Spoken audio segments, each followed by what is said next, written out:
وَذَكِّرْ فَإِنَّ الذِّكْرَىٰ تَنفَعُ الْمُؤْمِنِينَ۔ اور نصیحت کرتے رہو کہ نصیحت مومنوں کو نفع دیتی ہے۔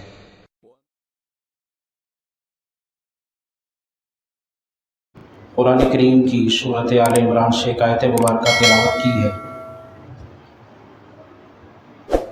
جس میں اللہ تبارک و تعالی نے امر بالمعروف اور نہی عن المنکر کا ذکر فرمایا ہے۔ اسی حوالے سے چند گزارشات عرض کرنی ہے۔ اللہ تبارک و تعالی سے دعا ہے کہ اللہ تعالی مجھے حق اور صحیح کہنے کی توفیق نصیب فرمائے، اس کے بعد ہم سب کو عمل کرنے کی توفیق نصیب فرمائے، آمین ثم آمین۔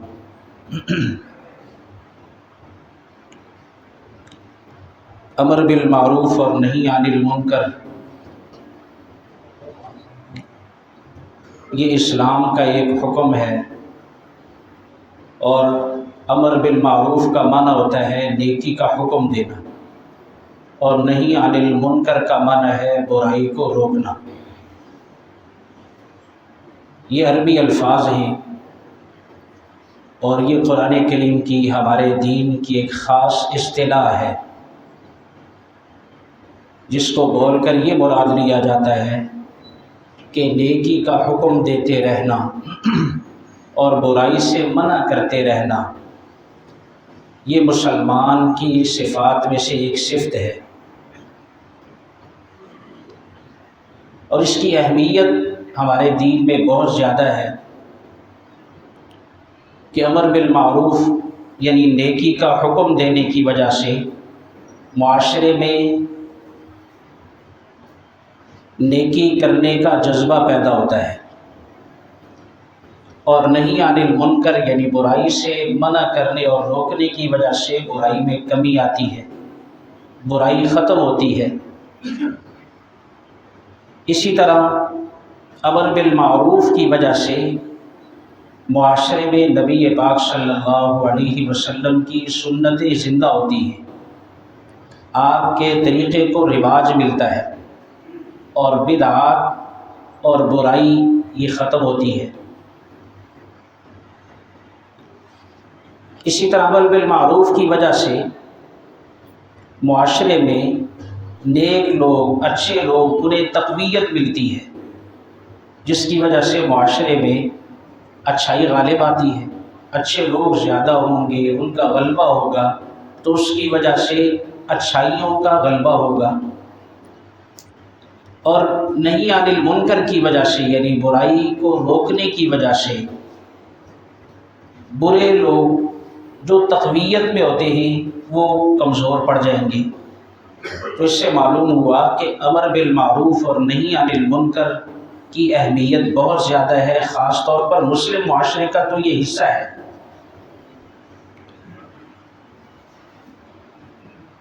اسی طرح ہمارے دین میں بھی چونکہ اس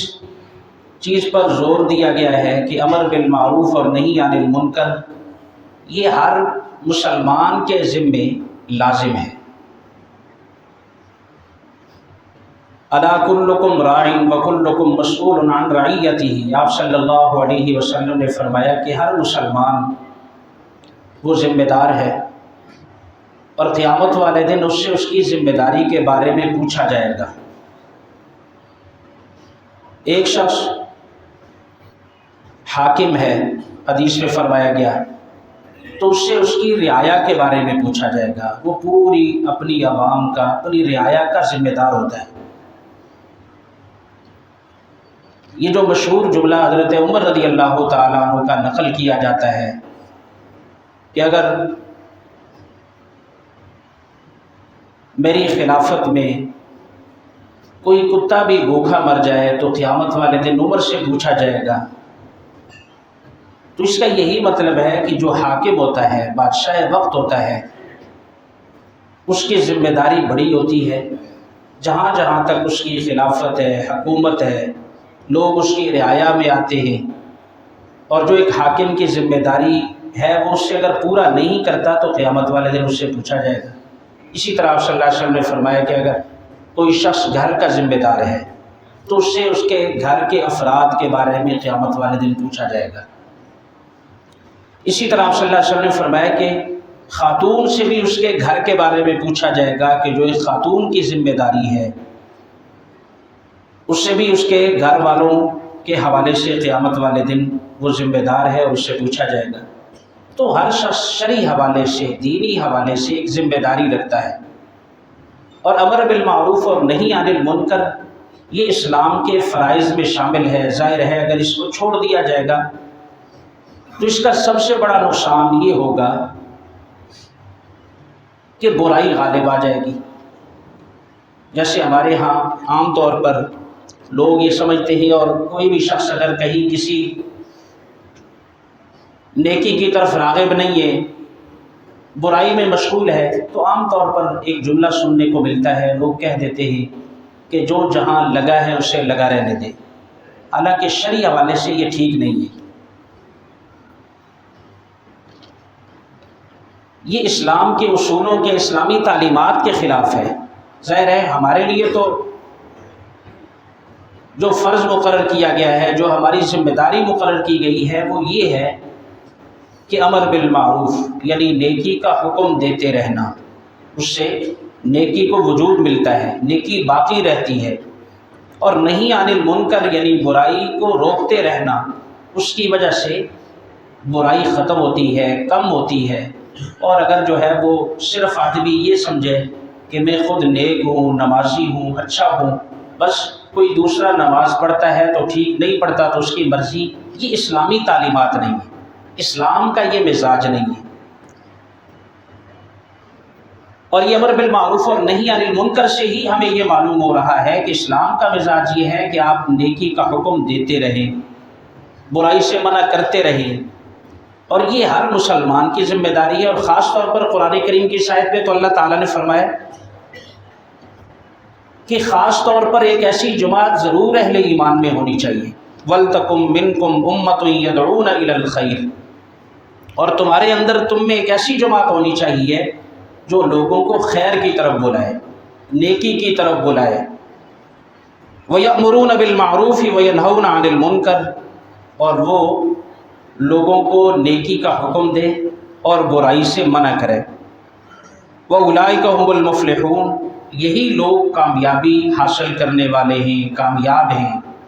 تو معلوم ہوا کہ اہل ایمان میں سے ہر آدمی کی ذمہ داری تو ہمیں حدیث سے معلوم ہوگی،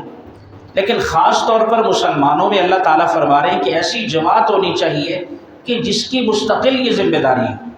کہ وہ مسلمانوں کے دینی حوالے سے، دین کے حوالے سے فکر مند رہے،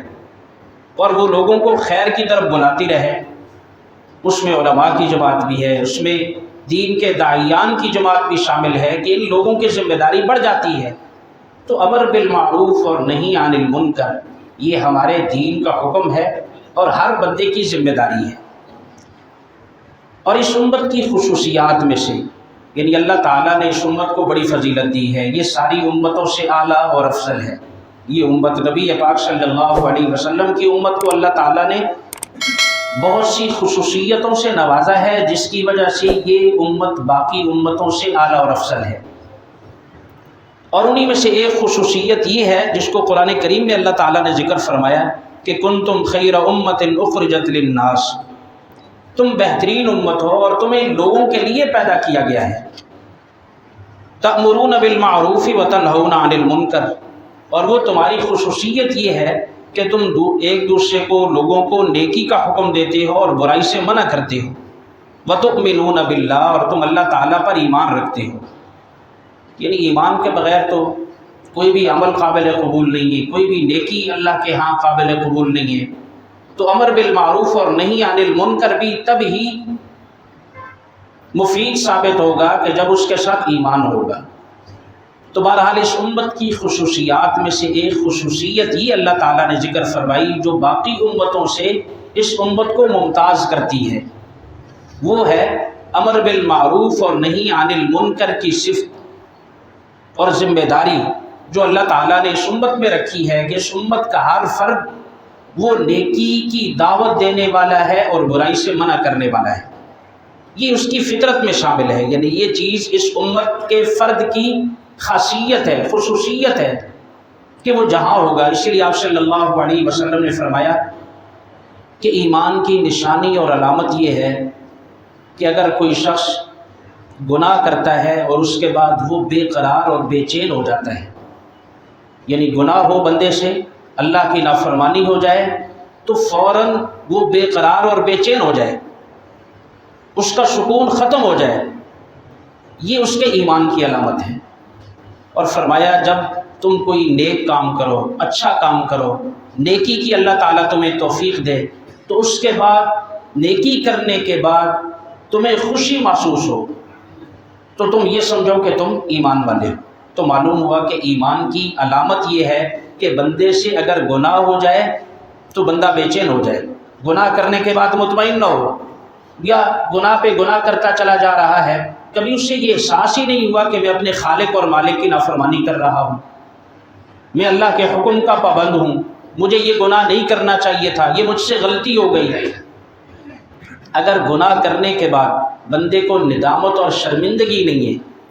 بے قراری نہیں ہوتی، تو گویا کہ اس کا ایمان تو نہ ہونے کے برابر ہے۔ اور نیکی کرتا ہے بندہ، کوئی بھی اچھا عمل کرتا ہے، نماز پڑھتا ہے، تو اسے خوشی ہوتی ہے کہ شکر ہے اللہ تعالیٰ نے توفیق دی، اللہ نے صحت دی، اللہ نے سمجھ دی، اللہ نے ہدایت دی، تو میں نے نماز پڑھی۔ صدقہ کیا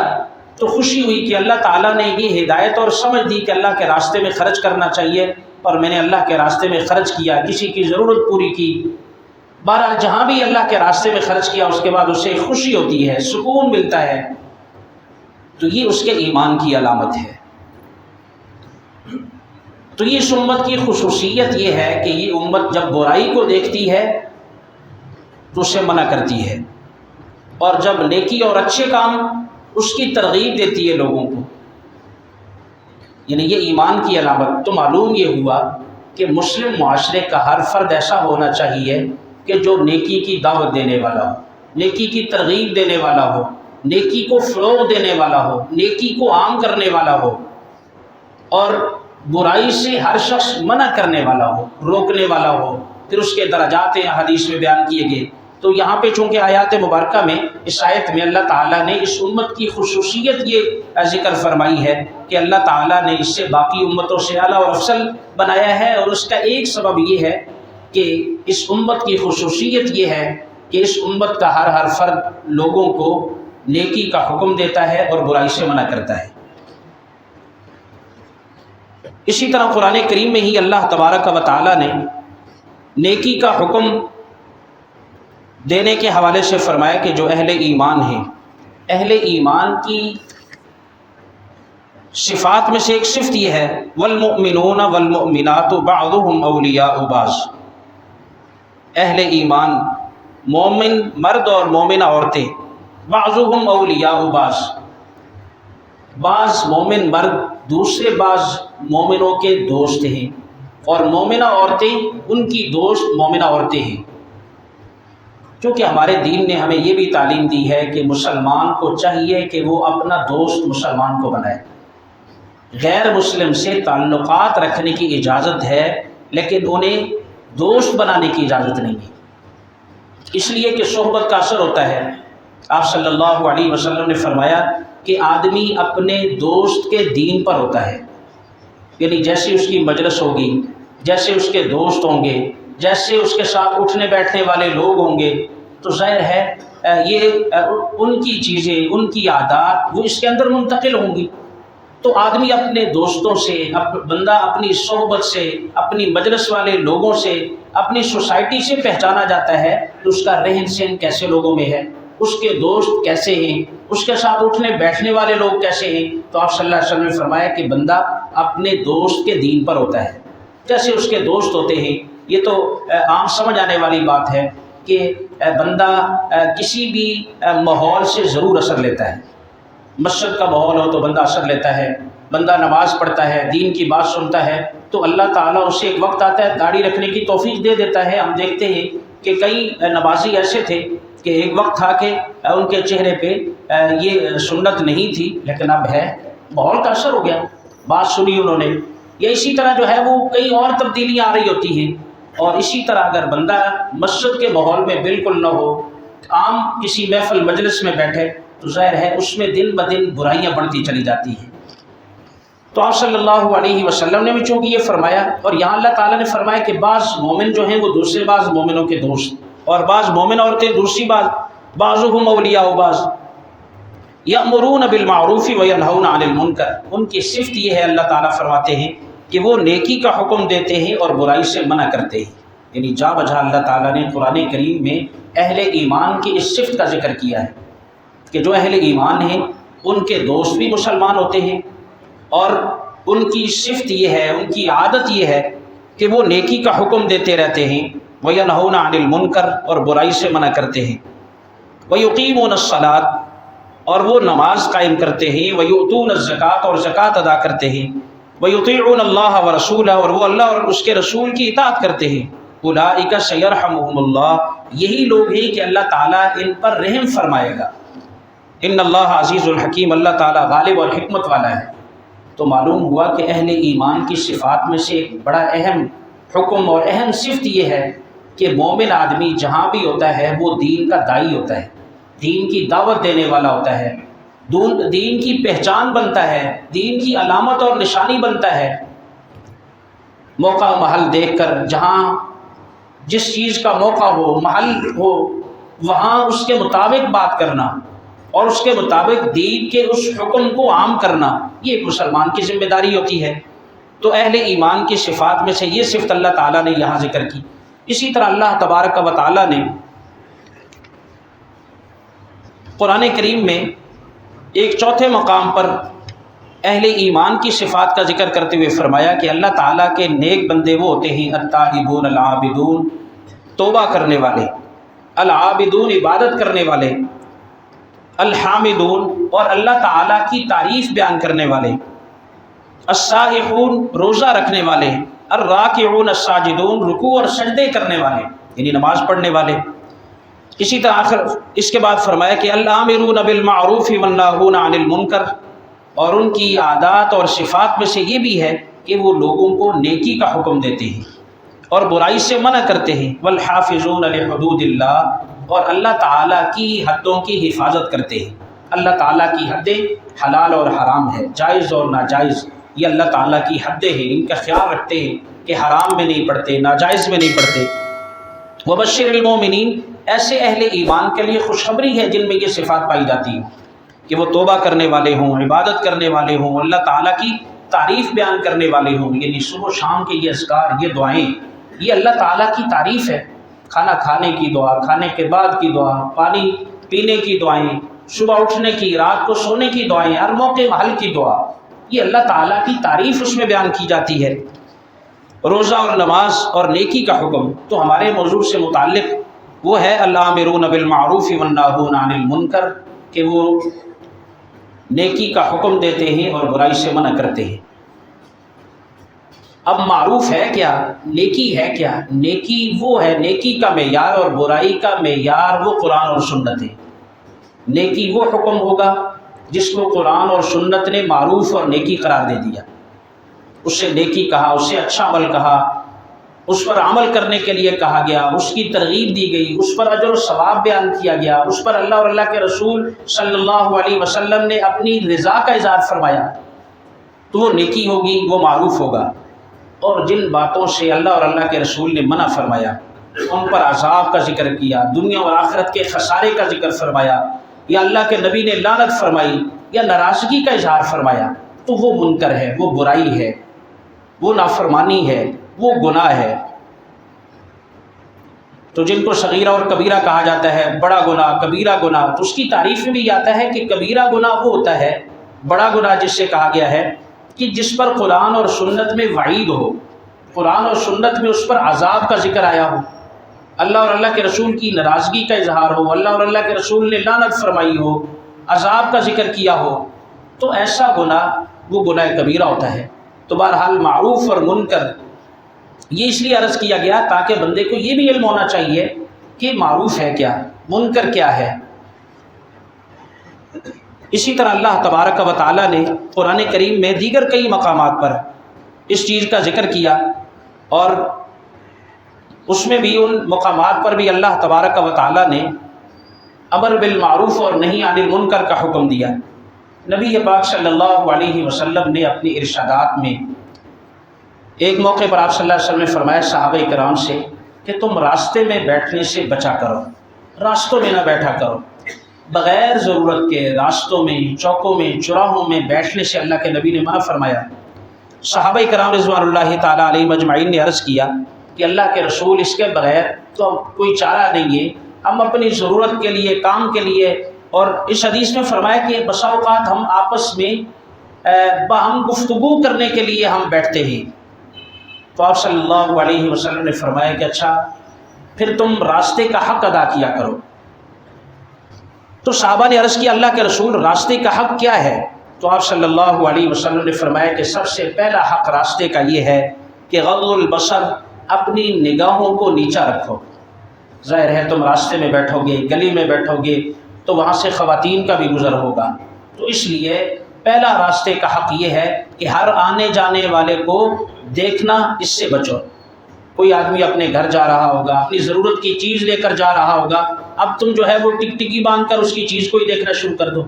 کوئی خاتون گزر رہی ہوگی، کوئی آدمی کس حال میں گزر رہا ہے، کوئی بیمار ہے، تو اس لیے راستے میں بیٹھنے سے بچو۔ اگر تم ضرورت کے لیے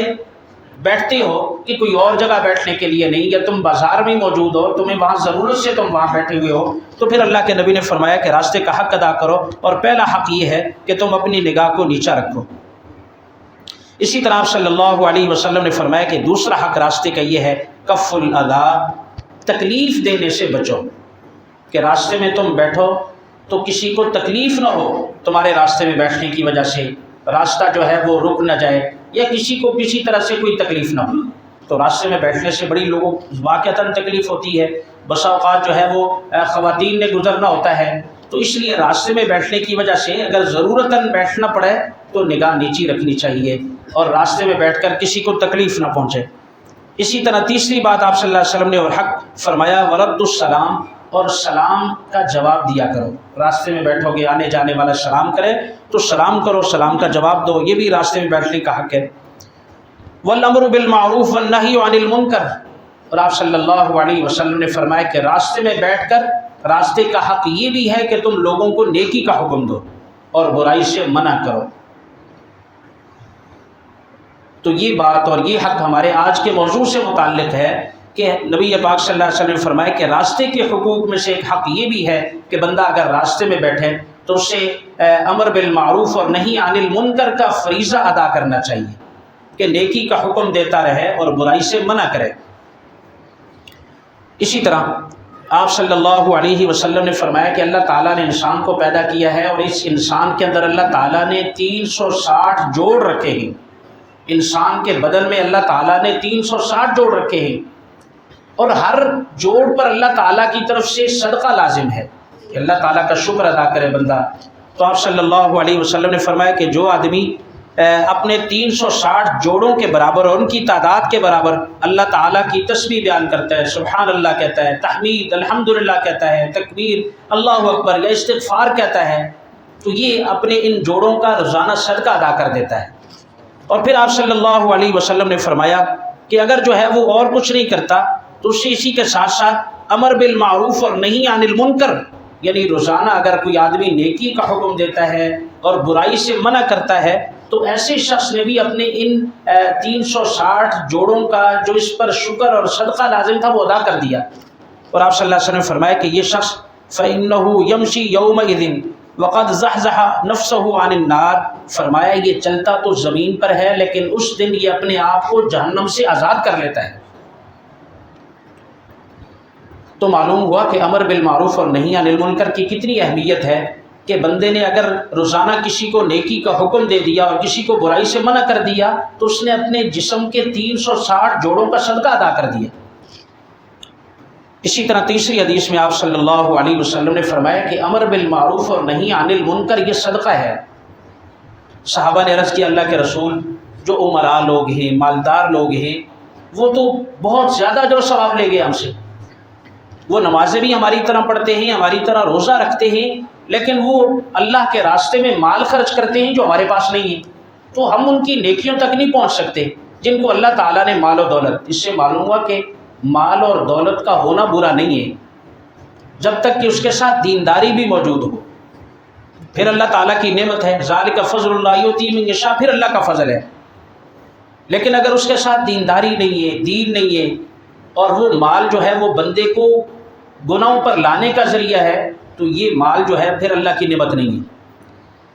تو صحابہ نے عرض کیا اللہ کے رسول، جو مالدار صحابہ کرام ہیں وہ ہم سے بہت زیادہ اجر و ثواب میں آگے بڑھ گئے ہیں، نماز روزہ تو وہ ہماری طرح ہی اعمال کرتے ہیں، لیکن اللہ تعالیٰ نے انہیں مال و دولت دے رکھا ہے، وہ اللہ کے راستے میں خرچ کرتے ہیں، ہمارے پاس مال و دولت نہیں ہے۔ تو آپ صلی اللہ علیہ وسلم نے فرمایا کہ اللہ تعالیٰ نے تمہارے لیے صدقے کا کوئی سبب نہیں بنایا۔ پھر اللہ کے نبی نے فرمایا کہ تم امر بالمعروف اور نہی عن المنکر کیا کرو، یہ تمہارے لیے صدقے کے برابر ہے۔ تو معلوم ہوا کہ ایک آدمی کے پاس اگر خرچ کرنے کے لیے پیسے نہیں ہیں تو یہ زبان بھی صدقہ ہے۔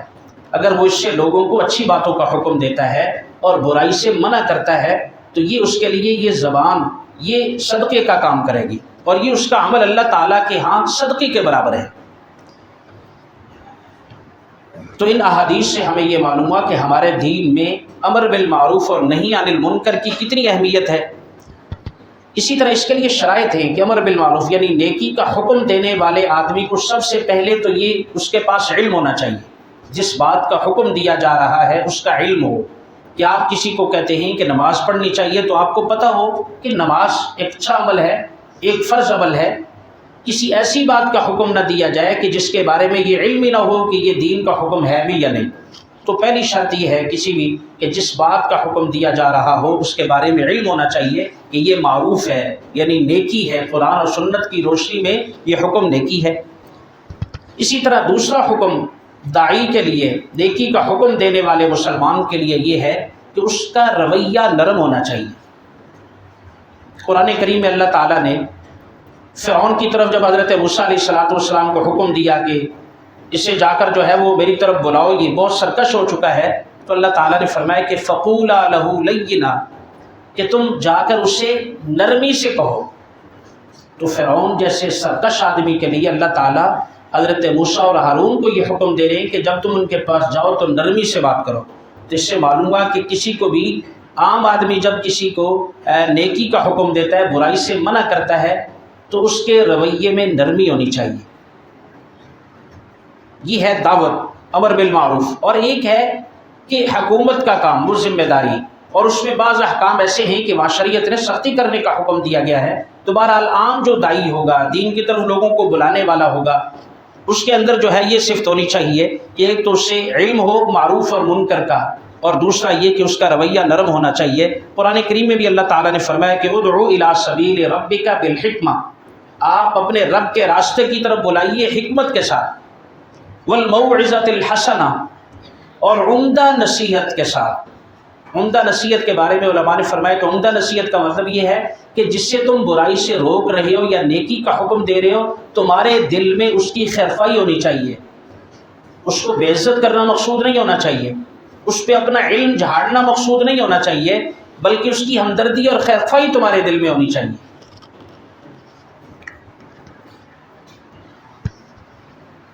تو اس سے معلوم ہوا کہ یہ اتنا اہم فریضہ ہے، اور یہ ہر مسلمان چونکہ ذمہ دار ہے، اور اس کے 3 درجے ذکر کیے گئے ہیں۔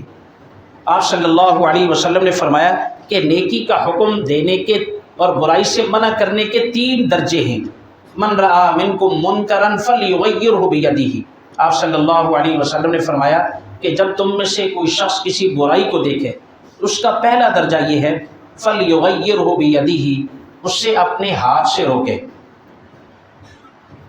اور یہ درجہ ریاست کے لیے ہوتا ہے یا ان لوگوں کے لیے جن کے پاس اس برائی کو روکنے کا اختیار موجود ہے، حاکم ہے، قاضی ہے، پولیس والے ہیں، یا کوئی شخص اپنے گھر کا سربراہ ہے، وہ گھر کا ذمہ دار ہے، اور کوئی شخص کسی بھی جگہ میں اس کے ماتحت کام کرنے والے لوگ ہیں، وہ انہیں اس برائی سے روک سکتا ہے۔ تو اس آدمی کے ذمے پہلا درجہ ہے کہ من رأى منکم منکرا فلیغیرہ بیدہ، یہ اپنے ہاتھ سے روکے۔ تو گھر کے سربراہ کے بارے میں حدیث میں فرمایا گیا کہ یہ اپنے گھر کا ذمہ دار ہے، اور قیامت والے دن اس سے اس کی ذمہ داری کے بارے میں پوچھا جائے گا۔ یعنی گھر کے جتنے افراد ہیں جو ہمارے ماتحت ہیں، یا کسی بھی جگہ میں لوگ ہمارے ماتحت ہیں، وہاں اگر گناہ ہوگا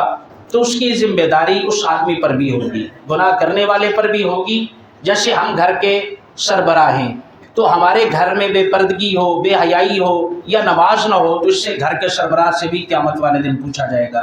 ہاں اگر یہ اپنا فریضہ ادا کرتا ہے، کہتا رہتا ہے اور اپنا فریضہ ادا کرتا ہے، اس میں نرمی اور سختی ساری چیزیں جہاں تک ہو سکتا ہے وہ اس پہ عمل کرتا ہے،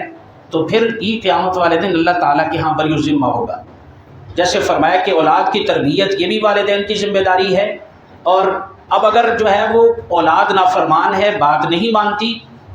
تو باپ کو پھر بھی چاہیے والدین کو کہ وہ تا زندگی انہیں نیکی کا حکم دیتے رہیں، برائی سے منع کرتے رہیں۔ ایسا نہ ہو کہ ایک دن دو دن منع کیا پھر اس کے بعد ان کی برائی سے راضی ہو جائیں، ایسا نہیں، تو قیامت والے دن انہیں کوئی گناہ نہیں ہوگا۔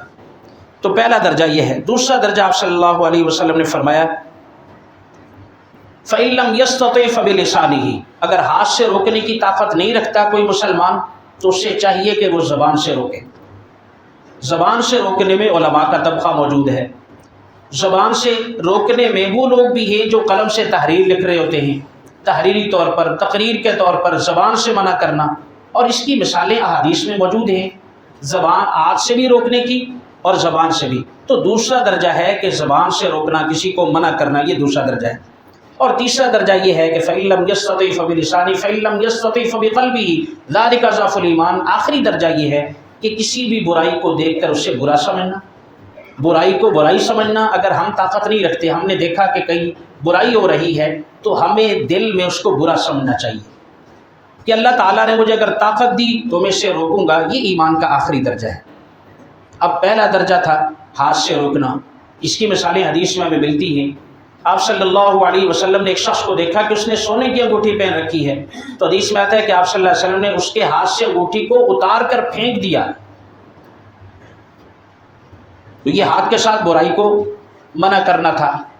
اسی طرح آپ صلی اللہ علیہ وسلم نے زبان سے بھی برائی کو روکا۔ حدیث میں آتا ہے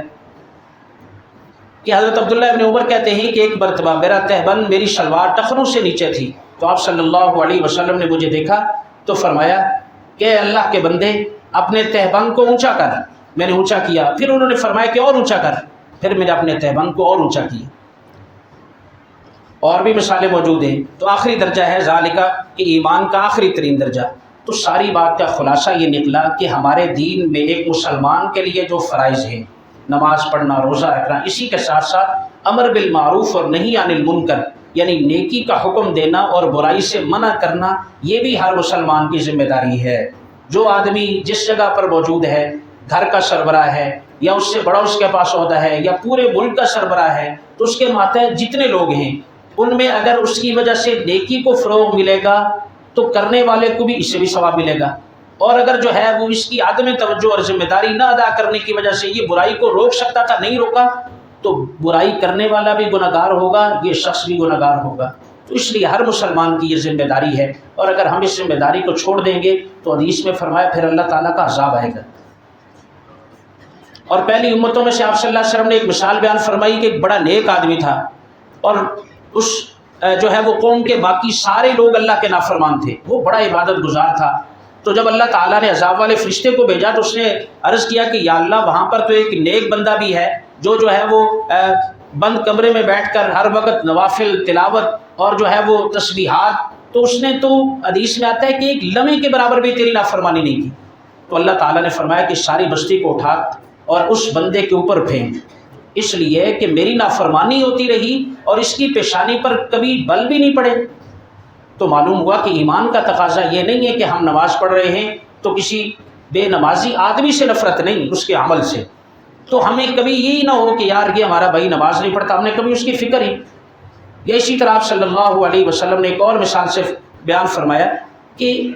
امر بالمعروف اور نہی عن المنکر کی مثال ایسی ہے جیسے کوئی شخص جو ہے وہ سمندری جہاز میں سفر کر رہا ہو، اس کی دو منزلیں ہوں اور ایک نیچے والی منزل ایک اوپر والی، اور نیچے والے جو لوگ ہیں وہ پانی کے لیے اوپر والی منزل میں جاتے ہوں۔ اب یہ نیچے والے لوگ اوپر والی منزل میں پانی کے لیے جاتے ہیں، اس کی وجہ سے اوپر والوں کو بھی تکلیف، نیچے والے بھی یہ کہتے ہیں کہ ہمیں بار بار اوپر جانا پڑتا ہے، تو بجائے اس کے اوپر جانے کے نیچے تو پانی موجود ہے سمندر کی شکل میں، ہم اس میں سوراخ کر لیتے ہیں، یہیں سے پانی حاصل کریں گے۔ تو کہنے لگے اللہ کے نبی نے فرمایا کہ اگر یہ لوگ سراغ کریں گے تو دونوں منزلوں والے لوگ غرق اور تباہ ہو جائیں گے۔ تو اسی طرح اگر ایک آدمی برائی کرنے والا ہے اور دوسرا منع نہیں کرتا تو جب اللہ کا عذاب آئے گا تو دونوں پر آئے گا، اور ایک پر تو اس وجہ سے آئے گا کہ وہ گناہ کرنے والا ہے، دوسرے پر اس وجہ سے آئے گا کہ اس نے ان کو اس برائی سے نہیں روکا۔